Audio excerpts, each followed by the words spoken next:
I've just spent today using the acquisition.com, that's Alex Hormozi's AI, to help me create a stop loss for the price raise we're about to do with our company.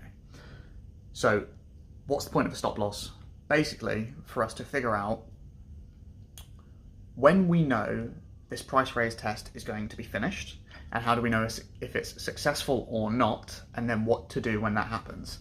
It's super important to do this before you actually get started on the price raise and on the test for anything, so that you can make this judgment call from a state without emotion, right? You're not in the thick of it, and that way once you get there, you know exactly what you're going to do anyway. So what a positive test and a negative test looks like. And so let me just quickly show you this. This is what it looks like, gave it a quick prompt, and it ran through some maths that I can already do based on what the price raise is going to be and how we do it. And it came at it from a way that I wasn't expecting, actually. And it looked at gross profit taken in the first 6 weeks, on the first batch of our first payment, essentially. And I thought this was quite interesting, but it looked at the gross profit differences, and all the maths boils down to, I wanted to see how can our close rates change and it still be profitable, and that's what it calculates. So using that, it then takes the old gross profit and divides it by the new gross profit after fulfillment. And it works out that we can lose 40% of our conversions and still make more money, absolutely. So like per week, we take more money, which is a great thing. And this basic test is to figure out net, if it's a successful test or not, did we make more money in that week? That's the thing, but this needs to be consistent. So I actually asked the AI, I was like, you've told me, and it's come up with this number, to make 20 closes at that, or to take around 50 calls. Where did you get this number from? And it went and dug out from the lifetime value playbook, which we also got when buying access to this on the launch of money models. So I think we paid, I think it was 6K USD to get access to this, but if it works, if this one price raise worked from the maths that we've got and the stop losses that we got, that pays for it alone. So massively worth it. And in that playbook, it has a suggestion to find the right price point for your customers is increase your price by 20% every 10 sales.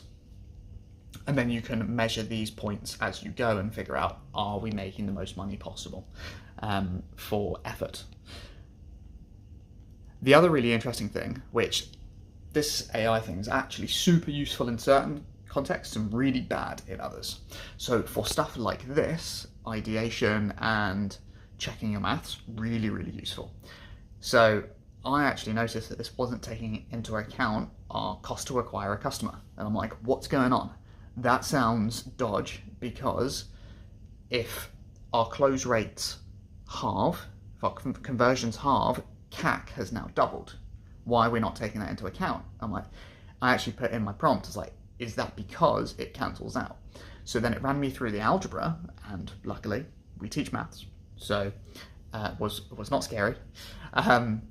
And it's right, as the new conversion rate is on one side of the equation and the other, it cancels out.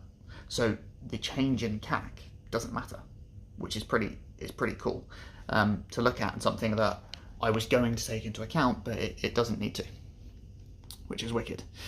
And so, yeah, to give you guys insight into exactly what we're doing from here, we're moving our prices from 150 per 6 weeks up to 240, which hopefully we're looking to see will increase LTV from about 500 to, I'm hoping, about 1200, because I think it'd be closer to double, because that's what we're almost charging, is almost double. But I think what it will do is increase, with a lower sales percentage to start off with, we'll have an increased stay rate after the first 6 weeks, because the people who are looking for a bargain, which is where we were priced, they are no longer coming on board. And so it would outprice them, and then the people who will stay will now stay even longer. So if we get rid of those people, we should go up by the proportional price raise in terms of our LTV, but I actually think more because we'll have a higher percentage stay. But I will let you know and we'll see what happens. So yeah, if you are doing a price raise, would 100% recommend do the maths first, get the emotion out of the way. And this is exactly what we've done. So for my specific case, because our adverts aren't changing, we don't mention the price before we get on the call anyway, and we don't whilst we set our sales calls, those two conversion points from exactly the same ads have no reason to change. And so what we can do to see a successful test is to see no more than a 40% drop in total leads that close. So at the moment, we close about 11% of leads, and as long as we stay above 6.5%, this has been a successful test and we're making more money than we were before, which is class. And for us specifically, looking at our numbers over the last 3 months, our close rate of calls booked, that's the only one that will change because that's the only time where people are told the price, is currently the company average is 57% of calls taken. And so that can afford to drop down to 34% and it still be profitable. That's the break-even point.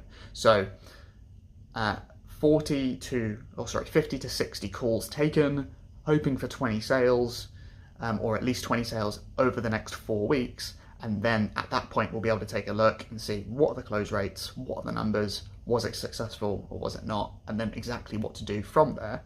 And the AI even gave me, it helped me spitball the plan of what we do if the test fails and then what we do if the test succeeds. So that will be in another video and an interesting one for me to look back on. Cool. That's us. Have a great one. Peace.